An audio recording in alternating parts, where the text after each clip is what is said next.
But we have a serious trust issue with the current administration. That issue is Team Biden cannot be trusted. One day after Joe Biden announced the Russian invasion has begun, I'm asking, did anything really change in Ukraine from over the weekend to warrant that declaration? The answer is no, it hasn't. Putin's troops amassed along the border, nearly 200,000 strong, are all still there. Tanks have not rolled into Ukraine yet, but to listen to Team Biden, you would think the war is well underway. Now that we see the invasion is beginning, and Russia has made clear its wholesale rejection of diplomacy. Russia's invasion of Ukraine is beginning. We have said the invasion is potentially imminent, meaning it could start today. It could start tomorrow. It could start next week. We think this is, yes, the beginning of an invasion, Russia's latest invasion into Ukraine. We have been saying it could happen at any time, and they are in attack position for some time now. You see what I'm saying? It's an invasion. It's imminent. This is the start of the invasion. Nothing makes any sense from them. That kind of talk, by the way, tanked our markets. There is shelling underway in eastern Ukraine, but remember, a war has been going on there for a long time. It's hard to say what is new aggression and what is just continued aggression. The reality is there was a time we could trust our government. The day Joe Biden took office, that time ended. When you look at the lies surrounding the China virus, the lies surrounding the Russian collusion hoax perpetrated against President Trump, the willingness of Team Biden to literally make up claims it can't back up, how can we trust this administration when it comes to Ukraine? And it all starts with the boss of Team Biden and his constant tall tales and flat-out lies. Anyway, and if we I don't used to drive an 18-wheeler, man. And I haven't had a house burned down with my wife in it. She got out safely, God willing.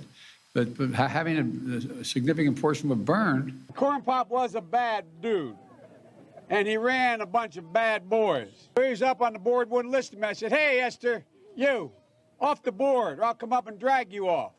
Well, he came off, and he said, I'll meet you outside. You walk to the car and say, you may cut me, man, but I'm going to wrap this chain around your head. I said, you kidding me? Ange walks up to me and goes, Joey, baby, grabs my cheek, and I thought the Secret Service was going to blow his head off. He said, I won't say the whole thing, big deal. So you know how many miles you travel on Amtrak, Joey? And I said, no. He said, the boys and I figured out the retirement dinner. He said, you traveled 2 million, I think it was 180, but 2,200,000 miles. You know what all of those comments from Joe Biden have in common? They're all made-up stories, proven to be made up. Those were lies, personal lies from Joe Biden about his personal life. The worst, though, are the policy lies that he offers up. This bill is fiscally responsible. That's a fancy way of saying it's fully paid for. It doesn't raise the deficit by a single penny, and it actually reduces the deficit, according to the leading economists. The United States ended 20 years of war in Afghanistan. The extraordinary success of this mission, Our experts believe, and the data shows, that most of the price increases we've seen were expected and are expected to be temporary. it happens every single solitary year. There is a significant increase in the number of people coming to the border in the winter months. Again, first we saw the personal lies, then we see the policy lies. Nothing we get from this administration is true. These are the reasons why I don't trust Joe Biden or anyone around him. This Russian invasion that they claim is well underway smells fishy to me. Now, don't get me wrong. I predicted Russia would take Ukraine with little bloodshed. I predicted Vladimir Putin would roll in just like he did in Crimea and declare it as his. Now, that could be what's happening right now. Team Biden tells us the Russian cyber attacks have increased against Ukraine. It would make sense. But have they increased? Where's the evidence? Guess what? We never get any evidence with Team Biden. Certainly not with COVID. We don't get evidence now surrounding Ukraine. Why? Because Vladimir Putin is playing Joe Biden for the rudderless fool that he is. President Trump knows what's behind Putin's moves. I think he sees this opportunity I knew that he always wanted Ukraine. I used to talk to him about it. I said, you can't do it. You're not going to do it. But I could see that he wanted it. I used to ask him. We used to talk about it at length. So the reality is Putin knew President Trump exuded strength. That's why he didn't make a move. And he wasn't afraid to use that strength, President Trump.